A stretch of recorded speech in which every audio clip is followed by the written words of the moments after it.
Hey Music City, Joe Crosby here. I want to thank everyone for listening to the podcast, sharing with a friend, or following us on social media. If you have an idea for a new episode or know of a nonprofit leader who would be a great interview, please reach out and let us know. Be sure to visit the website to learn more about today's episode or any of the previous episodes at musiccitygiving.co. And I would also be extremely grateful if you would like and subscribe the podcast wherever you listen. Like most people in our city, my family has always had plenty to eat, and even in excess. We have a fully stocked pantry, we have 3 meals a day. We never have to worry about where our next meal is coming from. But that's not the case for many people in our city.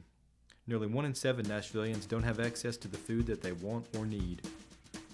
On today's episode, I speak with Elizabeth Langgle-Martin, the Community Engagement Manager at the Nashville Food Project.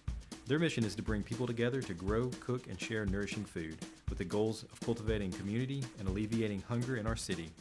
Not only do we talk about access to quality food, but we dive deep into food and social justice. I hope you enjoy the show.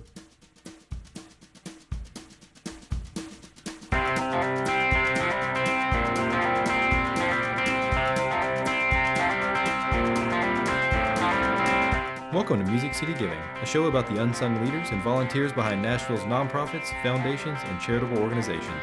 I'm Joe Crosby, and on today's show, Elizabeth Langlle-Martin, Community Engagement Manager at the Nashville Food Project.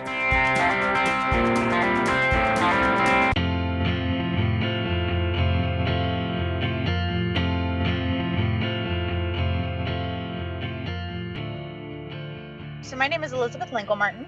I've been with the Food Project for just over 3 years, and my role is called the Community Engagement Manager. And so I think that role can look different for different organizations, but what it means for me is that I steward a lot of our volunteer and intern programs. I respond to lots of requests for tours or speaking engagements or panels.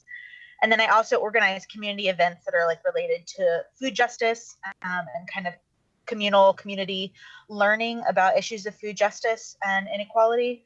I support our staff team as we seek to prioritize and move forward strategic priorities related to equity and inclusion. And then I also help our teams facilitate community listening to inform our programming and kind of have conversations with new potential partners and kind of establish those relationships when we're building relationships with new partners or individuals. And so the Nashville Food Project has been around for about 10 years, but our mission and our vision has evolved along that time. We kind of envision this, we want to community food security, which is this idea that everyone has access to the food that they want and need through a just and sustainable food system. And that's kind of a long sentence, but we want folks to be able to access the food that they want and need without a lot of barriers and in a way that's culturally appropriate, in a way that is meaningful to their individual situations. And we want to do that in a way that's caring for the earth and caring for all the people who are involved in the food system. Our projects are kind of centered in 3 different areas. We say grow, cook, and share. So we have an extensive urban agricultural program. We have 3 urban agricultural sites. And in those sites, we support community gardeners who have identified that they have some barrier to accessing fresh food, and they want to grow their own food as a way to push back against that. And they need access to land, and some of them need support in learning how to grow their own food. Some of them know and have vast agricultural experience and just need the infrastructure of a space with irrigation. And then some folks are kind of starting from scratch and want to learn from step 1 how to grow their own food. And then they choose what to grow, and then they bring that home to supplement their family's grocery budget. And so we work with a lot of families in North Nashville and through our community farm at Mill Ridge in Antioch to support community gardeners. We also have a program called Growing Together, which is an agricultural program that supports, last year it was 8 farmers who originally entered the U.S. as refugees from Burma and Bhutan. And they came to our country with a lot of incredible agricultural skill and wanted to grow for market. So they want to be able to grow and sell to generate funds to support their families. And so we lease land and share that with them. And then we also provide marketing support to help them manage a CSA and to help them find different marketing outlets for the produce that they're that they're growing so they can sell it and meet their income goals. And one of the cool kind of offshoots of that program is that kind of land access allows people to grow food that might be hard to access in like in Kroger's or in Walmart. There's some items that are of cultural significance that are important to recipes that have been passed down from family member to family member. And in an American grocery store, it's hard to find those, and they're considered like a specialty item. And so being able to kind of have a lot of autonomy over what you grow and having those ingredients available for your family is kind of a powerful thing. We also facilitate 2 commercial kitchens in the nation's neighborhood. And out of those commercial kitchens, we put out about over 200,000 meals a year. And all of those are served in partnership with other local poverty interrupting work. So basically, we make from scratch meals. Those are then distributed to our partner nonprofits or grassroots organizing efforts. And they serve those meals alongside their programming to folks that they're working with. And so that allows us to provide really high quality food and kind of do what we do best, which is focusing on the food aspect, while supporting this other work that's going on with folks who are deeply invested in different communities and different justice efforts. And as part of that meals program, we do a lot of food recovery as well. And so we build relationships with the farms and grocery stores and restaurants to help them anticipate when they're going to have waste. And we intercept those ingredients while they're still good and usable. And they share those with our programs, and we're able to quickly incorporate those into meals that are going out to make sure that food that's already in our community is like being leveraged to meet the needs of the folks who are in this area, because that food's already here. And so we make a big effort to get it into the hands and into the meals of folks who are going without.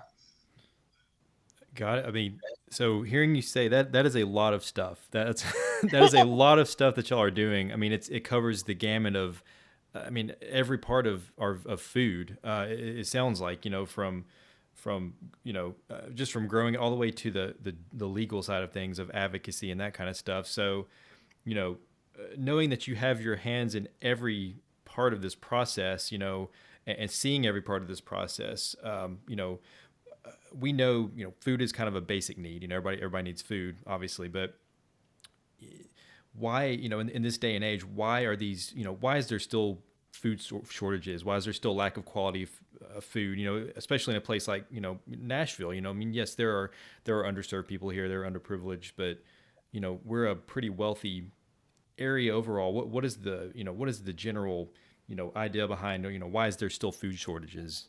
Yeah, and I think that can be, I'm going to share with you my viewpoint. I think that can be a kind of loaded question. Sure. And depending on who you ask, it's going to be a vastly different answer. And maybe multiple of those are all correct, because it's a really nuanced thing.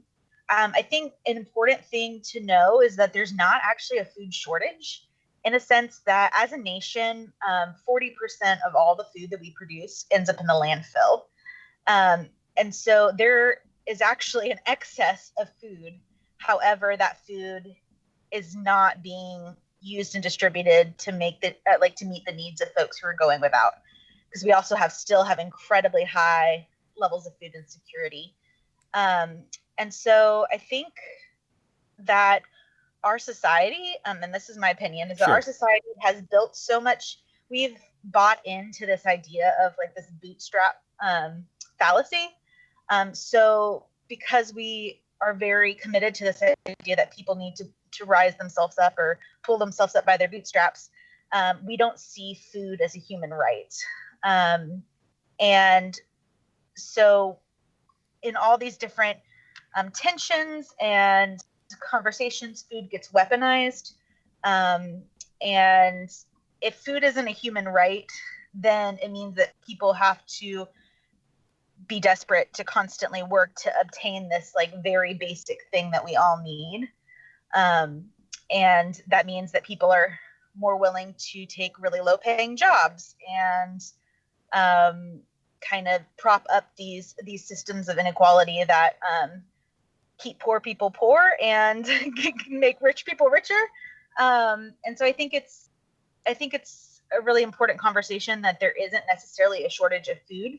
And so we have to look at the other reasons. So if there's enough food for everyone, why, I think you're asking a good question, why are people still hungry? Mm-hmm. And I think that food is weaponized in our communities. It's not seen as a human right.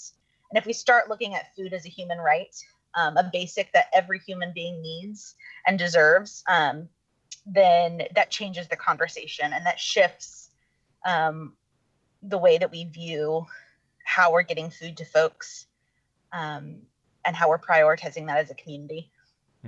Yeah. You saying that's a loaded question. It was a loaded question. There is no shortage. That's, yeah. I don't even have a response for that. That was a good answer. That was a very good answer. So, which not everyone might feel that way, but I think that when we look at that juxtaposition of the rate of folks who don't know where their next meal is coming from, juxtaposed with this excess that we're like, we can't even keep enough landfills to host all of the food waste, then we know there's got to be other things going on, because it's not a scarcity issue. Absolutely. Which I think a lot of us have been trained to think it is. Mm-hmm. And when we feel like something's a really scarce resource, we get really competitive over it. And we think, well, like, that person can't have it for free because I'm not getting it for free. And it's like very fear-based. But when we recognize that there's way more food than enough, that kind of changes the conversation. Absolutely. And then taking that almost a step further, I guess the next thing would be, excess. You just on excess. We're in COVID right now. We're dealing with a pandemic, and we saw food and we saw toilet paper and we saw all this stuff fly off the shelves because there was a fear of a lack of those Mm-hmm. items. So, I mean, that goes back to food. What about COVID? How has that affected your the Nashville Food Project, and then along the same lines, how has that affected access to food in the community? That's a great question. I mean, I think COVID in general has deepened all of the inequalities and all of the gaps that are in our system of how we care for each other. COVID's just kind of exposed that even more vividly. So I'm not sure that it's broken anything that wasn't already broken, but it's definitely highlighted the spaces where our kind of systems of care are brittle. I think one of the hard parts is a lot of times when folks are trying to access an emergency food resource, those things happen in communal settings. And so, I mean, if you think of folks without housing, a lot of times folks without housing rely on communal meal sites at churches or community centers or things like that. And COVID changes the way that we're able to distribute food safely. And so for the Food Project, what that's had to look like is a lot of the organizations we partner with are still creatively finding ways to care for the folks they work with. But it has to look a lot different than coming to a classroom or meeting at a meeting place of faith or things like that. And so we've had to shift from, usually our meals are made kind of more in bulk and served alongside communal programming, but we've had to shift and do individually portioned meals that can be reheated, or family size meals that can be distributed for a family to serve themselves at home or things like that. And so we've had to really kind of tie in even more closely with our partners and figure out, okay, how do we prepare this food in a way that it can still be distributed and it's addressing the current barriers that are facing us due to COVID-19.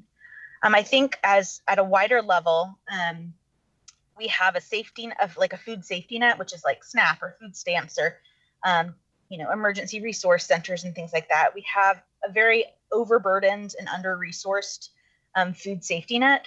And the Tennessee Justice Center does a lot of incredible work around advocacy and policy related to that. And they're really the experts in that area. But this overburdened, under-resourced safety net is now being accessed by more people than ever. Lots of folks who have never struggled before are now trying to navigate this system.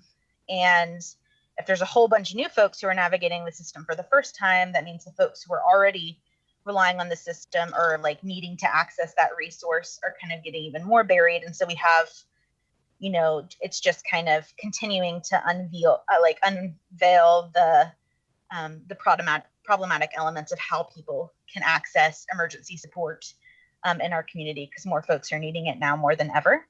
And I also think it just really points to how we have so much to learn about the people that we put in power and the people that we vote into all the different offices, local, state, federal, like how essential that is that we know how they handle things like emergency food resources, like pandemic EBT and things like that. Stuff that maybe we haven't individually had to think about, but when it comes to situations like this, it really creates a narrative for the health of our community as a whole. And so I think it's really challenged me to dig more into that and to understand all of those players, and maybe these pieces of the food system and the emergency food system that I haven't had to interact with in a lot of ways, but want to make informed decisions moving forward. And so I think there's a whole bunch of different levels to that question about how COVID affects. But those are just a few of them that we've kind of seen highlighted pretty vividly. Sure.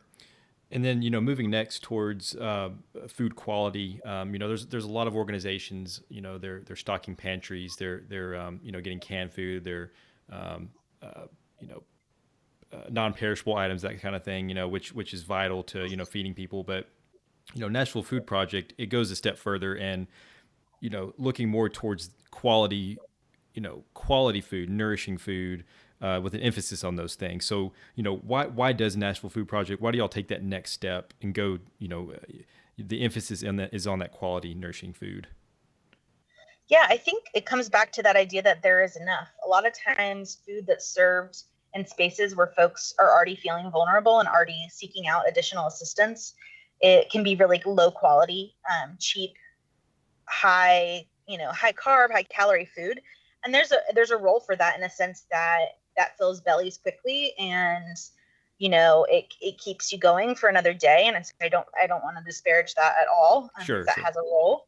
However, as an organization, and if we're really looking at how we want our food system to operate and what we really want the quality of care to be for people who are feeling vulnerable in our society, we want them to have the access to the same kind of nutrition that will allow them to kind of maintain a healthy lifestyle that feels good and feels life-giving to them.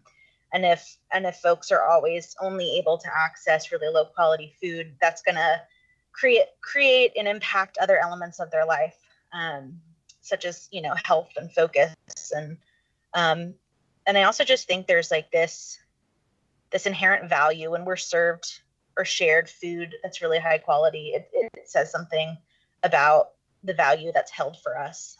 Sure. And so how do we go about reteaching, retraining people to kind of look at quality food as the priority, not just grab and go, but and it sounds like education is a big portion of what you do, but so how what is that next step of reteaching and retraining people? Yes, I think that my answer to this question might be a little different in a sense that I don't think that it's our role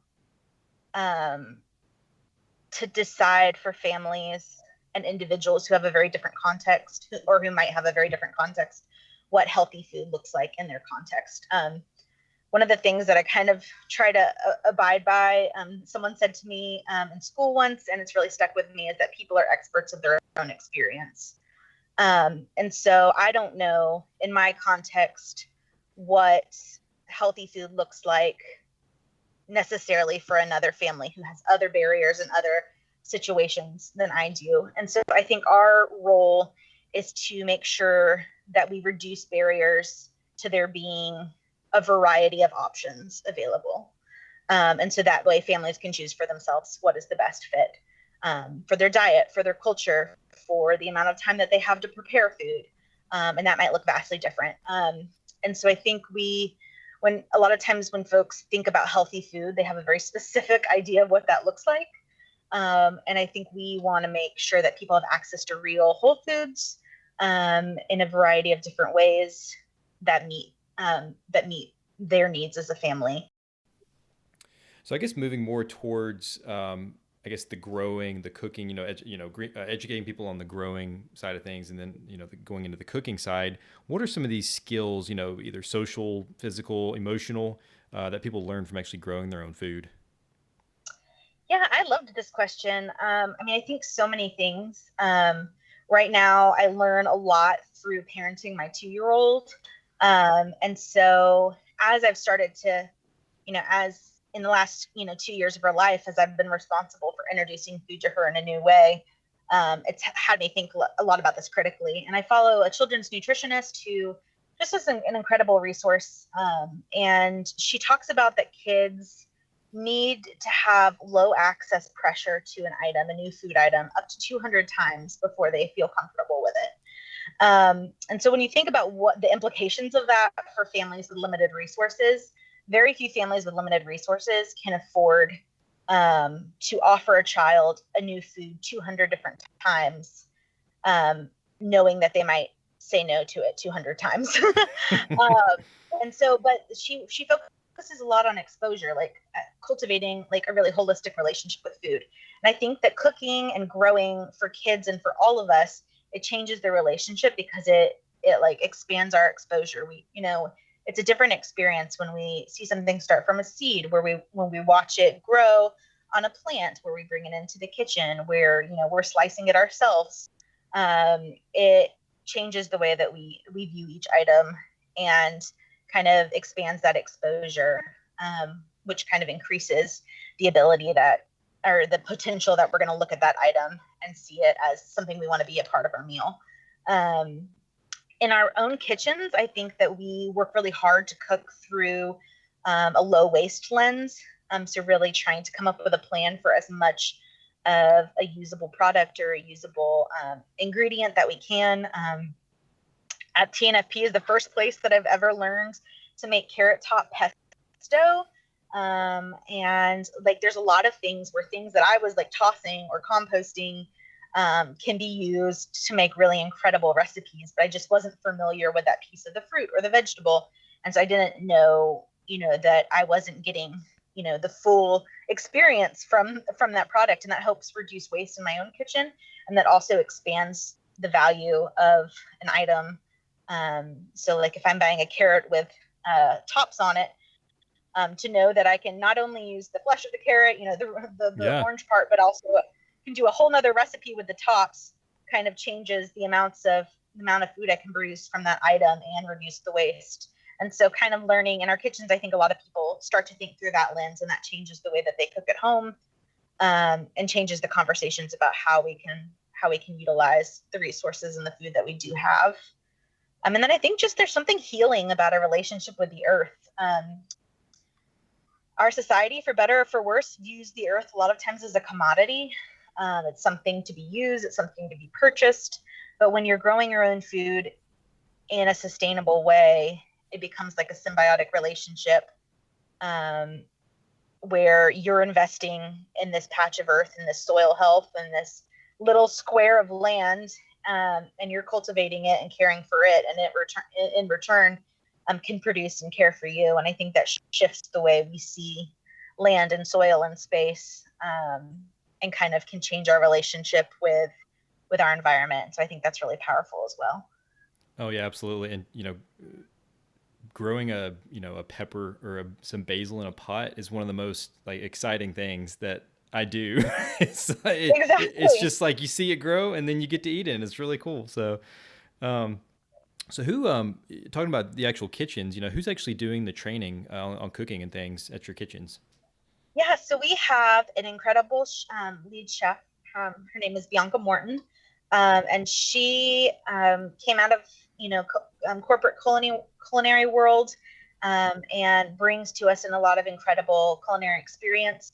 And then we have just a team of folks on our meals team who,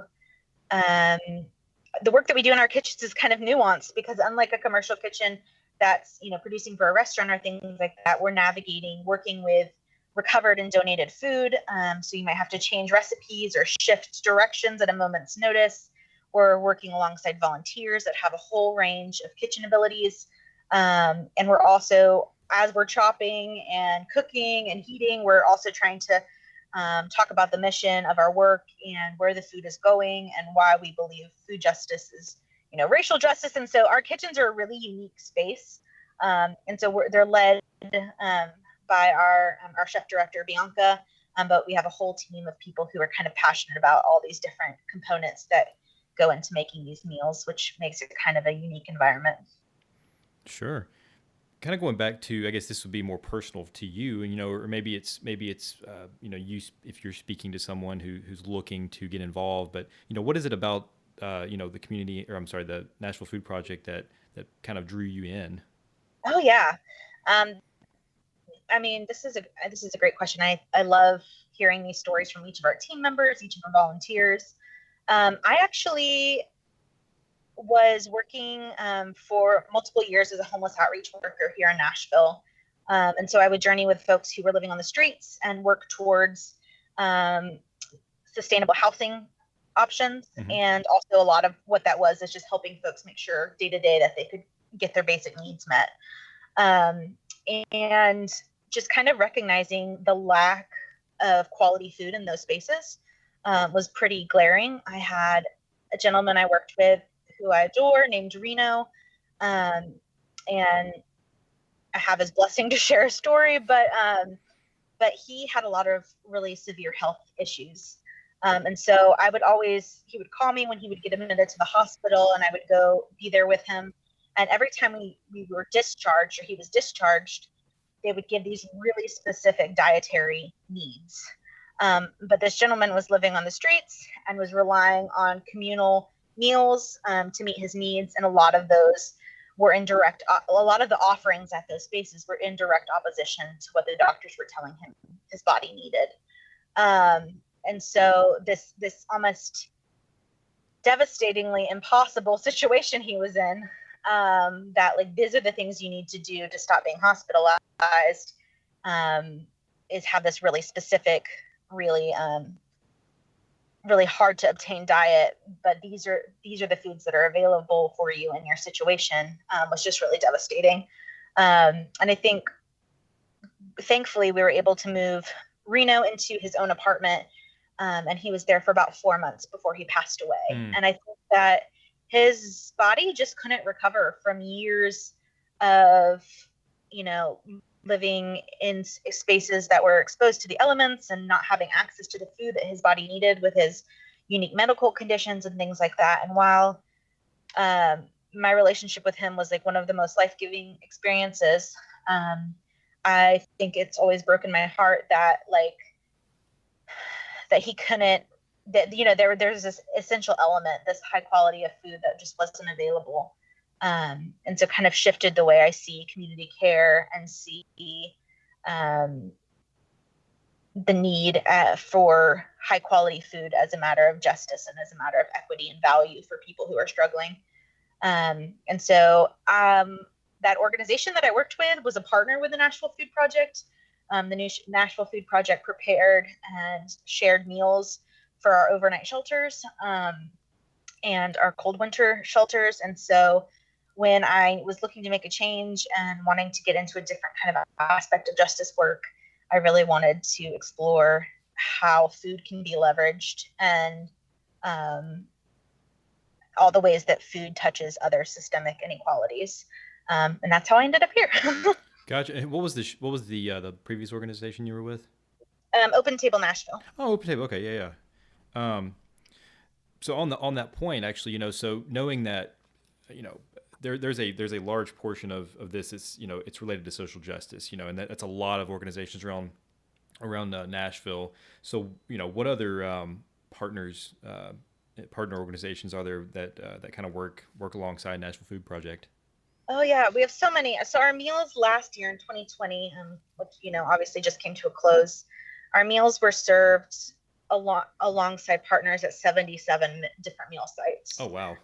Yeah, and so it kind of has ebbed and flowed over 2020 because there were so many different program closures and reopenings and things like that. But our meals are served alongside a vast different types of programming. And we partner with the YWCA, which is a family violence emergency shelter. We partner with the YMCA's after school programs. We've partnered with organizations like more grassroots efforts like Workers' Dignity, Gideon's Army, TIRRC. We have an upcoming relationship with TIRRC. We've worked with different residential facilities. and see more like emergency shelters. We've worked with GED classes and skills training. We currently are working with the Homeless Impact Division to get individually portioned meals to outreach workers who are working with folks on the street during this time that there's less communal meals available. Kind of a whole host of things. We work with a couple different Meals on Wheels efforts. So we cook and portion the meals, and then their teams and volunteers distribute them to houses of elder adults who are homebound. So all different kinds of programming that's happening in our city. A lot of times for either children or elder adults. When we look at food insecurity numbers, those tend to be super concentrated, more so than